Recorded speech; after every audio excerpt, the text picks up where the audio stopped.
Hi everyone. Today we are creating the second video of the last week of the course, module 7. This is the last module. So you have until tomorrow at 1 p.m. Today is Thursday. Tomorrow 1 p.m. That's the deadline for submission of module 7, and for any late submission.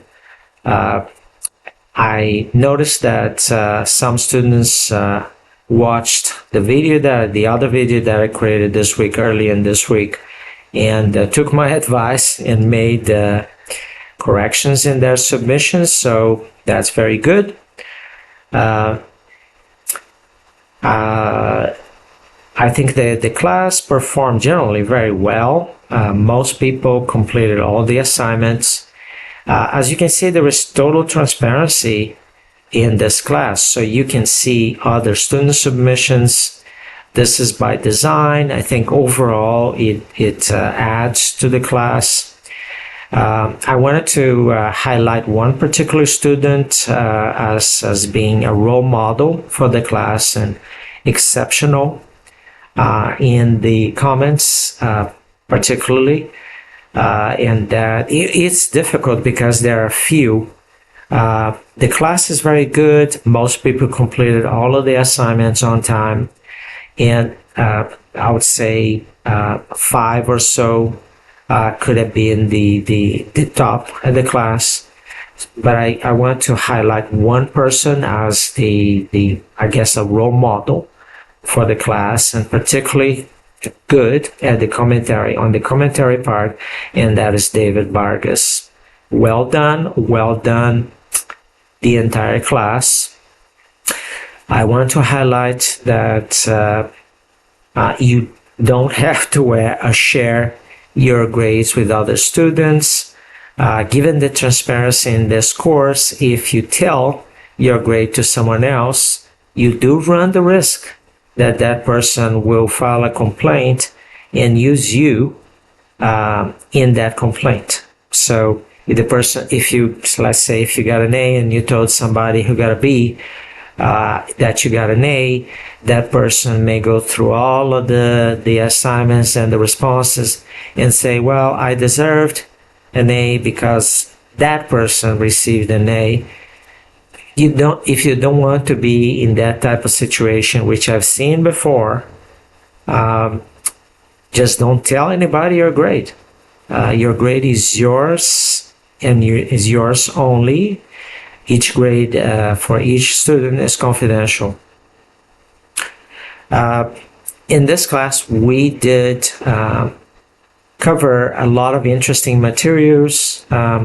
This past one, module 7, this most recent module 7, the way we did it using WordPLS conceptually is the same that a merchandising system that would be used by a supermarket or Target, as David Vargas noticed. Target would be a retailer that could use that type of system. In fact, most retailers use that type of system for on-site and online purchases, and those systems, they sell for top dollar. If you were interested in entering that market, all you would have to do is basically find out from a few retailers what is the system that they use. There will probably be a leader in this industry.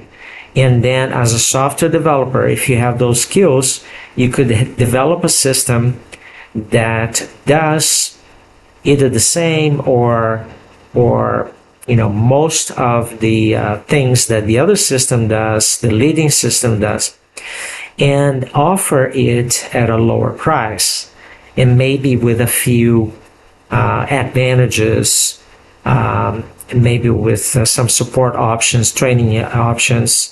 And then you get into that market. This is the beauty of software development.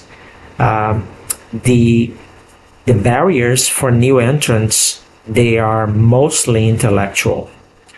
They are not that field though, right? And people tend to specialize. take for example WarpLS. WarpLS has just on Google Scholar just this 1 year more than 1,500, almost 2,000 mentions in Google Scholar, because it's used by researchers and data analysts, and many of them use WarpLS to analyze data which they publish, so it gets picked up by Google Scholar. And WarpLS is gaining market share against, say, Amos, which is the main competitor. Amos is an add-on to SPSS. So the question is, why doesn't anybody develop another competitor that will take market share from WarpLS? The problem with that is that WarpLS has many features. You use just a few of them, but the features that researchers use are many, and it's difficult for a new entrant to have all of those features, right? So the same thing with merchandising systems used by supermarkets and retailers. The leading tools, they may charge a lot from their clients, but it's hard for a new entrant to unseat them, because it takes time for a new entrant to have the kind of solution that has all of the features of the leading software.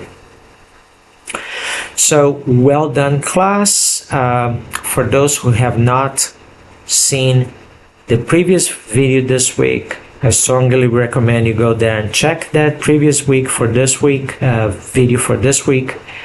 And because I cover all of the problems with previous assignment submissions, and I wish you a good semester.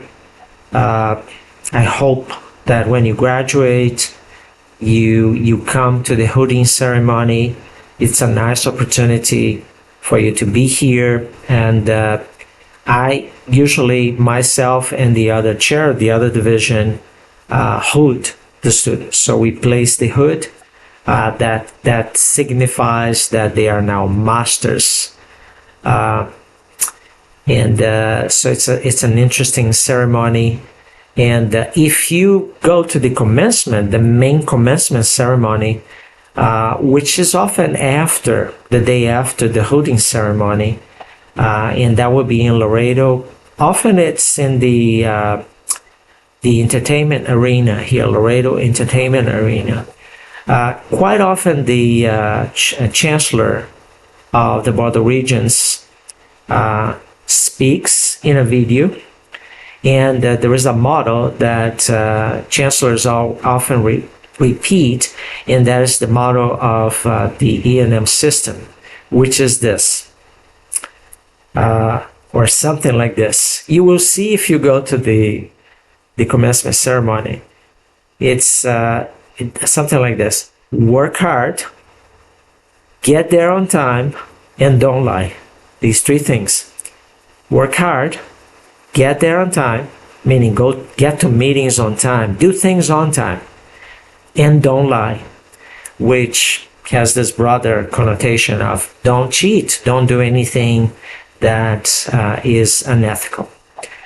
So with that, I will wish you a good end of the semester. I know you have other projects to complete for this semester.